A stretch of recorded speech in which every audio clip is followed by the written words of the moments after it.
Assalamualaikum warahmatullahi wabarakatuh. Waalaikumsalam warahmatullahi wabarakatuh. Perkenalkan, Ustaz, nama saya Sylvia. Rumah saya di Fajrul Haram. Mungkin saya mau cerita dulu ya, Pak Ustaz. Jadi beberapa bulan yang lalu saya didiagnosa depresi oleh salah satu dokter di RSUD. Itu penyebabnya sebetulnya karena ada luka lama waktu masa kecil. Jadi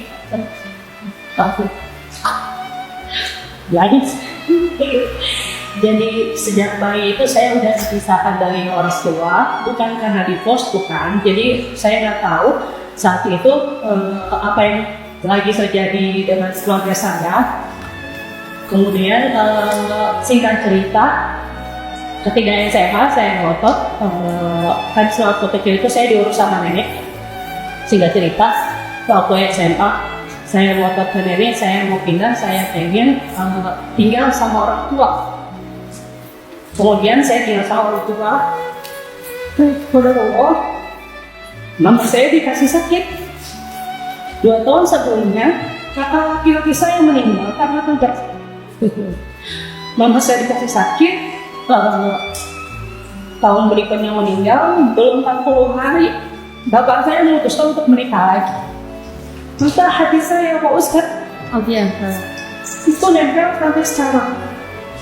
Sebetulnya saya udah berusaha untuk mengikhlaskan gitu ya, tapi beberapa 1 tahun terakhir ini muncul lagi gitu. Apapun yang men-trigger saya tuh bisa merasa tiba-tiba sakit, padahal saat itu nggak ada situasi takut. Jadi akhirnya saya memutuskan untuk pergilah saya sendiri ke psikiater dan saya katanya depresi. Saya udah minum obat selama 2-3 bulan inilah. Jadi sebenarnya yang saya mau tanyakan itu konsep bagaimana ya saya bangkit dari depresi ini, dok. Bisa bukan dokter? Dokter saya. Dia mau kecil jadi dokter ya, Ustaz ya. Nggak apa-apa, Ustaz ya. Saya pengen sembuh, Pak Ustaz, sebetulnya. Saya pernah di tahap marah sama bapak saya, marah sama Allah, saya nggak mau sholat, saya pengen mati aja, saya pengen bunuh diri, saya pengen tenggelam, kalau bisa dimakan ikan hiu pun nggak apa-apa. Sampai ke tahap itu. Itu kita sih. Ya, Psikiater selain kasih obat penenang, kasih terapi apa yang bisa dijalankan sama Mbak Sophia? aku lihat ada 3 sebetulnya. Yang pertama, hand off. Terus dokter saya bilang coba lakukan teknik kursi kosong. Jadi di kursi itu bayangkan ada orang-orang yang misal ada orang yang pengen kamu ajak ngomong tapi kamu nggak bisa, kamu ngomong aja di situ. Ngomong sendirilah istilahnya gitu. Terus selain itu saya ada teknik jurnalis juga. Jadi menuliskan apa yang buat sedih, terus ininya apa gitu. Ini masih berjalan. Terus satu lagi teknik relaksasi, Pak Ustadz. 3 itu sih, tapi itu kan dari sisi ilmu psikiaternya ya, ilmu kejiwaannya ya gitu. Maksud saya kalau dari sisi agamanya seperti apa ya, Pak Ustadz? Karena saya juga butuh ketenangan jiwa gitu kan untuk ikhlas, apalagi dengan masalah-masalah yang sedang saya hadapi yang begitu bertubi datang yang membuat saya makin merasa jatuh, Ustaz.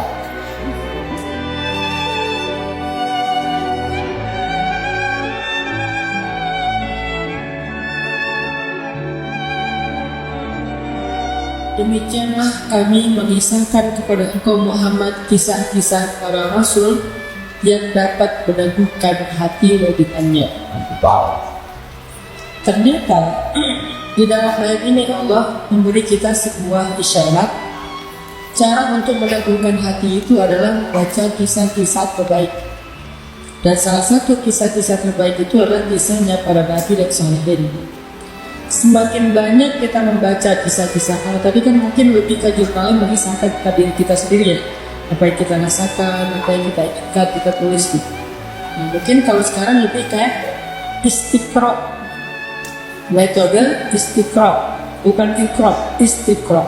Apa bedanya? Kalau ikra cuma baca, kalau istiqra itu merenungkan, memahami.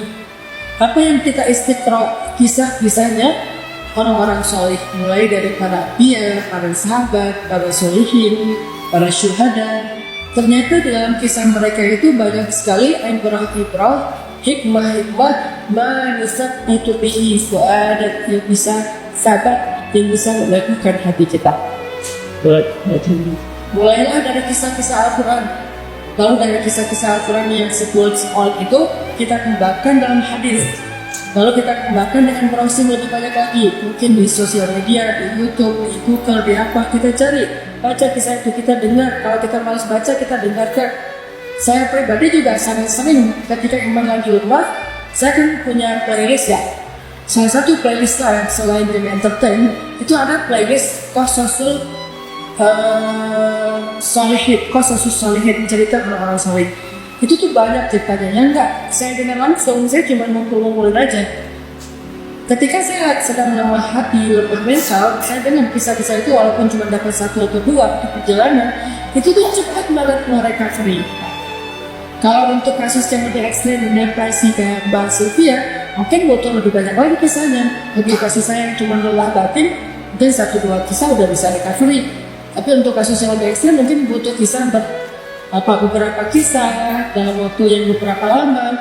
Tapi bahwa itu ngaruh, insya Allah pasti, karena itu janji Allah. Tinggal porsinya berapa, ya tergantung tingkat masalah kita. Jadi saran saya secara aplikatif, buat Mbak Sylvia, coba Mbak Sylvia lebih sering mendengar kisah-kisah ini. Kalau malas baca, dengan kalau bisa dua-duanya, baca juga, dengar juga, nonton juga. Itu akan sangat mempengaruhi perasaan kita, pikiran kita, mental kita, bahkan nanti perilaku kita.